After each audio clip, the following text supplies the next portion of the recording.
ರಾಜ್ಯದ ಗ್ಯಾರಂಟಿ ಸರ್ಕಾರಕ್ಕೆ local politics ಚುನಾವಣೆ ನಡೆಸುವ ಆಸಕ್ತಿನೇ ಇಲ್ಲ ಅಂತ ಅನ್ನಿಸ್ತಿದೆ. ಎಷ್ಟು ಗ್ಯಾರಂಟಿಗಳ ನಡುವೆಯೂ ಬಿಬಿಎಂಪಿ ಹಾಗೂ ಪಂಚಾಯತ್ ಚುನಾವಣಾ ಕಹಳೆ ಮೊಳಗಿಸಲು ಹಿಂದೇಟು ಹಾಕ್ತಾ ಇದೆ ರಾಜ್ಯ ಕಾಂಗ್ರೆಸ್. ಜಿಲ್ಲಾ ಪಂಚಾಯತ್ ಹಾಗೂ ತಾಲೂಕು ಪಂಚಾಯತ್ ಚುನಾವಣೆಗೆ ಸರ್ಕಾರ ರೆಡಿ ಇದ್ರು.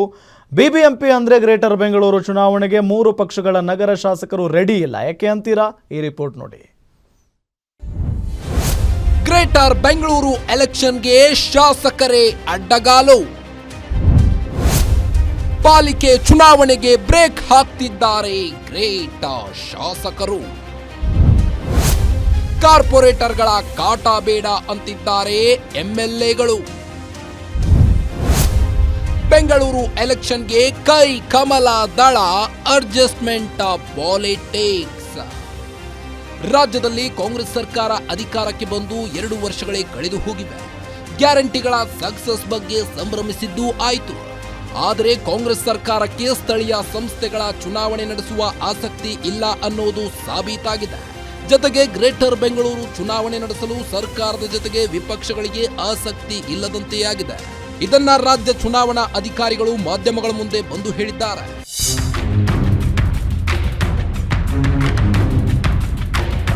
ಗ್ರೇಟರ್ ಬೆಂಗಳೂರು ಆಗುವ ಮೊದಲೇ ಅಂದ್ರೆ ಕಳೆದ 5 ವರ್ಷಗಳಿಂದಲೂ ಬೆಂಗಳೂರು ವಾರ್ಡ್ಗಳಿಗೆ ಸದಸ್ಯರಿಲ್ಲ. ಶಾಸಕರಿಗೆ ಚುನಾವಣೆಯ ಆಸಕ್ತಿಯೂ ಇಲ್ಲ. ಯಾಕಂದ್ರೆ 28 ಶಾಸಕರದ್ದು ಸಹ ಒಂದೇ ಜಪ. ಗ್ರೇಟರ್ ಬೆಂಗಳೂರಿಗೆ ಚುನಾವಣೆ ಆದ್ರೆ ನಮ್ಮ ಪವರ್ ಕಡಿಮೆಯಾಗುತ್ತೆ. ಗ್ರೇಟರ್ ಬೆಂಗಳೂರು ಸದಸ್ಯರನ್ನ ನಾವು ಪರಿಗಣಿಸಬೇಕಾಗುತ್ತೆ ಅಂತ. ಜನರು ನಮಗಿಂತಲೂ ಸದಸ್ಯರ ಮುಂದೆ ಇರ್ತಾರೆ. ನಮಗೆ ಪರ್ಯಾಯ ನಾಯಕರ ಬೆಳೆಯುವುದಕ್ಕೂ ಕಾರಣವಾಗುತ್ತೆ ಅನ್ನೋದು 28 ಶಾಸಕರ ಪ್ಲಾನ್. ಹೀಗಾಗಿ 28 ಶಾಸಕರು ಒಂದಾಗಿ ಒಂದಲ್ಲ ಒಂದು ಕಾರಣ ಕೊಟ್ಟು ಕೋರ್ಟ್ ಕಚೇರಿ ಅಂತ ಹೋಗಿ ಚುನಾವಣೆಯನ್ನ ಮುಂದೂಡಿಕೆ ಮಾಡಿಸುವಲ್ಲಿ ಸಕ್ಸಸ್ ಆಗಿದ್ದಾರೆ.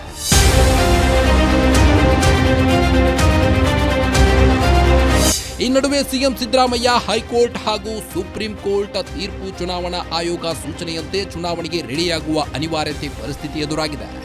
ಈಗಲೂ ಕಾಂಗ್ರೆಸ್ ಶಾಸಕರು ಸಿಎಂ ಡಿಸಿಎಂ ಮೇಲೆ ಒತ್ತಡ ತಂದಿದ್ದಾರೆ. ಆದರೆ ಸಿಎಂ ಡಿಸಿಎಂ ಬಹಳ ದಿನಗಳ ಇದನ್ನ ಮುಂದೂಡಿಕೆ ಮಾಡಲು ಸಾಧ್ಯವಿಲ್ಲ. ಡಿಸೆಂಬರ್ಗೆ ಎಲೆಕ್ಷನ್ ನಡೆಯುವುದು ಫಿಕ್ಸ್ ಅಂತಿದ್ದಾರೆ. ಒಟ್ಟಾರೆ ಬೆಂಗಳೂರು ವಾರ್ಡ್ಗಳಿಗೆ 5 ವರ್ಷಗಳ ಕಾಲ ಸದಸ್ಯರಿಲ್ಲದೆ ಆಡಳಿತ ನಡೆಸಿ ಹಿಸ್ಟರಿ ಕ್ರಿಯೇಟ್ ಮಾಡಲು 3 ಪಕ್ಷಗಳ ನಾಯಕರು ಕಾರಣರಾಗಿರುವುದು ಮಾತ್ರ ಸತ್ಯ. Maruti Pavgad, political bureau, guarantee news, Bengaluru.